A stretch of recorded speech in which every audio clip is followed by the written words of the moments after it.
This is Jorge Rivera Marín, reading The Spanish Civil War by Hugh Thomas. Book 1, Chapter 1, Prologue. The Cortes, the Parliament of Spain, stands halfway up the hill leading from the Prado to the Puerta del Sol. Bronze lines cast from guns captured in the Moroccan Wars guard its doors. At the summit of its Corinthian columns, justice hopefully embraces labor on a granite pediment.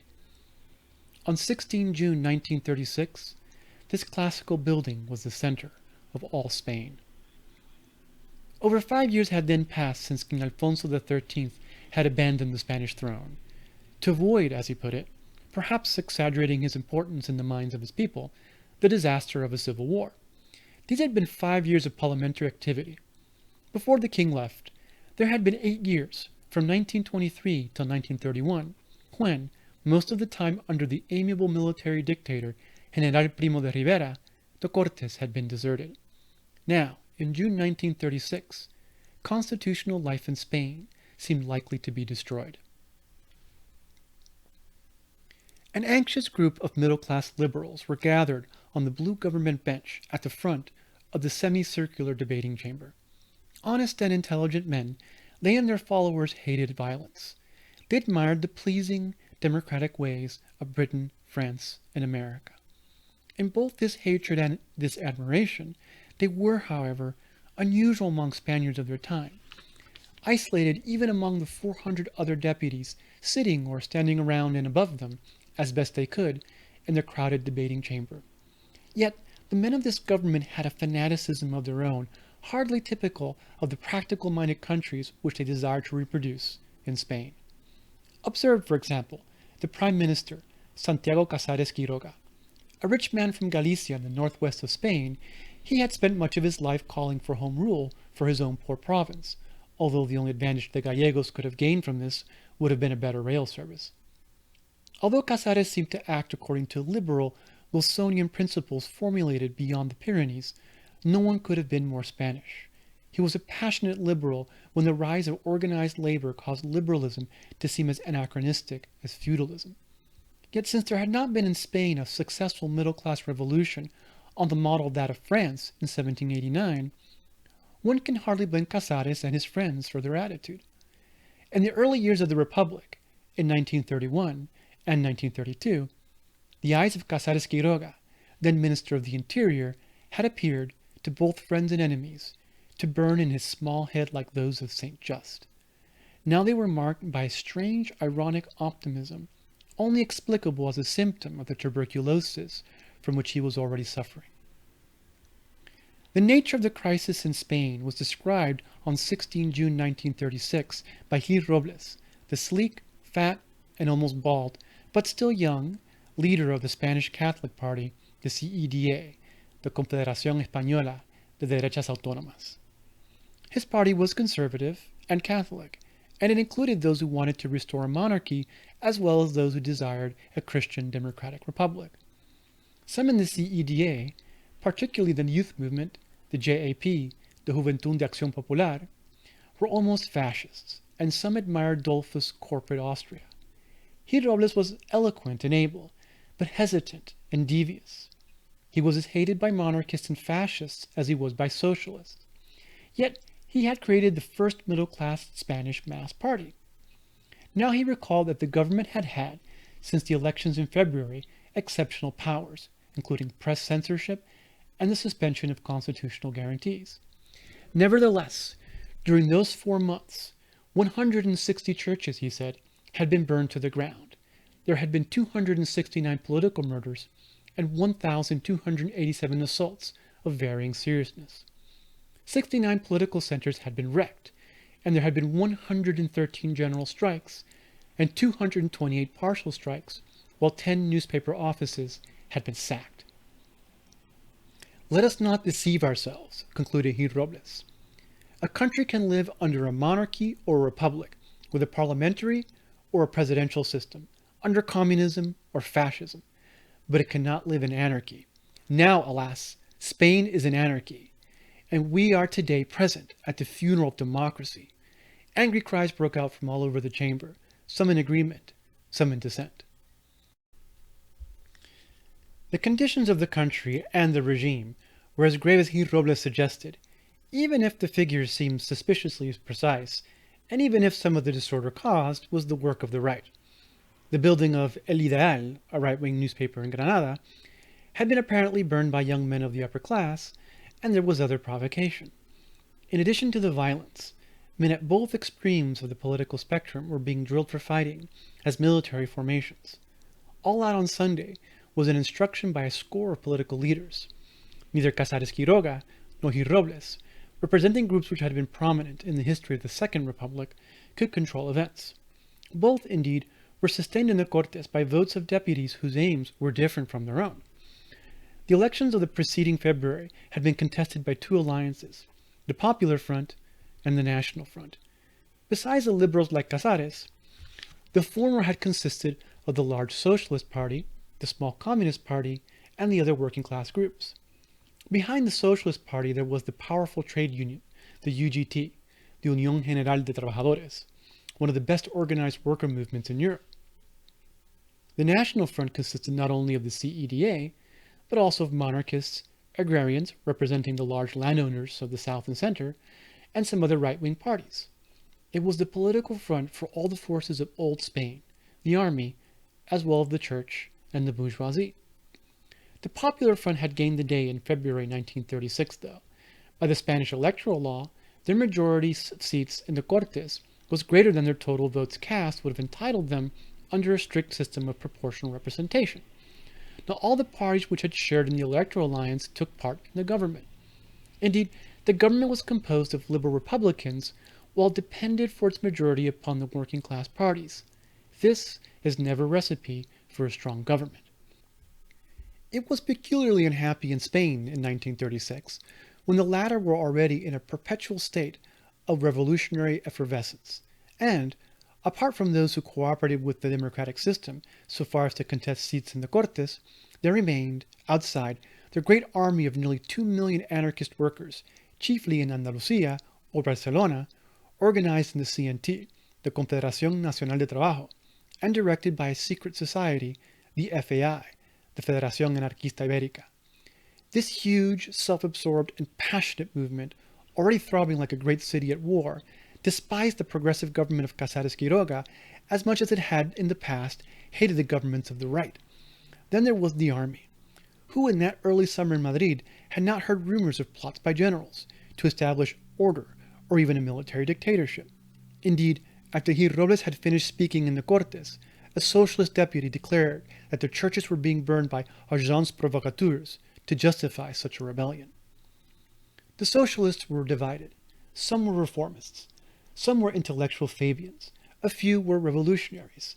Some were dazzled by the flattery of communists, and some were aghast at the recent rise of communist influence. But all could agree with the accusations leveled at the right by their spokesman. When their cheering had died down, the monarchist leader, Calvo Sotelo, proudly rose. Like Casares Quiroga, he was a native of Galicia. But also, like Casares, he lacked the dispassion for which that green region is celebrated. Had he gypsy blood? Was as he strong a man as his handsome face suggested? A Spanish Roosevelt? Or a cleverer Spanish Mussolini? All people knew for certain was that he was ruthless, eloquent, and able. On leaving the University of Saragossa in 1915, he had been private secretary to Maura, the high-minded conservative prime minister of Alfonso XIII. Shortly afterwards, Maura made him civil governor of Valencia at 25. General Primo de Rivera gave him the Ministry of Finance at 32. Prudently spending the first years of the Republic in Paris to escape condemnation for the financial mistakes of the dictatorship, he returned to Spain only when the Republic had begun to founder. Elected to the Cortes as a monarchist, he believed above all in his own star. The eclipse of Hugh Robles had been his gain. Already experienced and at the height of his powers, he spoke as if the future of Spain were in his hands. The disorder in Spain, he said, in a speech punctuated by interruptions, was a result of the democratic constitution of 1931. No viable state, he believed, could be built upon that constitution. Against this sterile state, he went on, I am proposing the integrated state, which will bring economic justice, and which will say with due authority, no more strikes, no more lockouts, no more usury, no more capitalist abuses, no more starvation wages, no more political salaries gained by a happy accident, no more anarchic liberty, no more criminal conspiracies against full production. The national production will be for the benefit of all classes, all parties, all interests. This state many may call fascist. If this be indeed the fascist state, then I, who believe in it, proudly declare myself a fascist. When the ensuing storm of derision and applause had died down, he went on. When I hear talk of the danger from monarchist generals, I smile a little, for I do not believe, and you will grant me a certain moral authority for this assertion, that there is, in the Spanish army, a single soldier disposed to rise on behalf of a monarchy and against the republic. If there were such a person, he would be mad. I speak with all sincerity, mad indeed, as would be any soldier who, before eternity, would not be ready to rise on behalf of Spain and against anarchy, if that should be necessary. Calvo Sotelo had already secretly committed himself to support a military rising if it should come. The Speaker of the Cortes, the swarthy Diego Martinez Barrio, requested Calvo Sotelo not to make such announcements, since his intentions could be misunderstood. The Speaker was an experienced politician of obscure birth from Seville, who had been once briefly Prime Minister. Now he was leader of the Republican Union Party. Open, sympathetic, but vain, he had hitherto successfully represented in his political life the idea of compromise.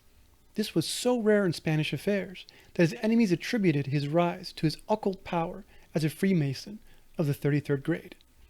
With deliberation, the Prime Minister answered Calvo Sotelo, "After your Excellency's words, the responsibility for whatever happens will be yours.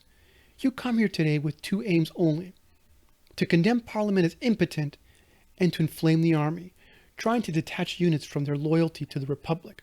But I give my assurance, Parliament will work. The army will do its duty."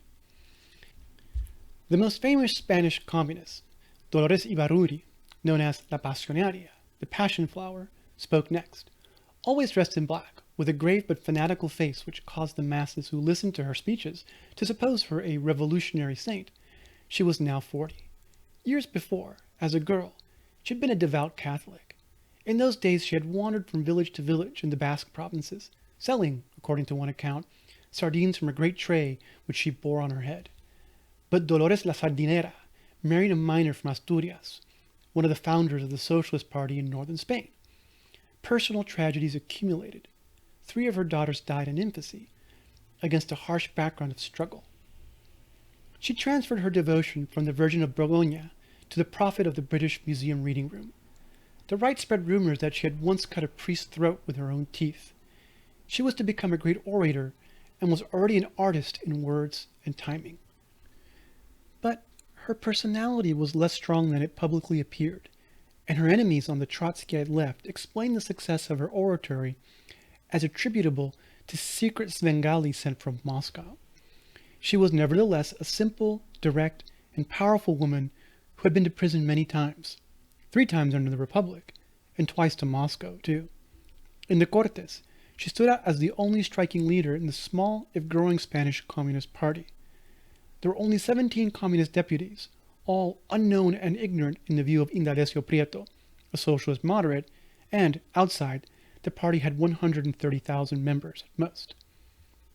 More important, La Pasionaria also represented the idea of revolutionary womanhood, a strong force in a country which had given the Virgin a special place in religion.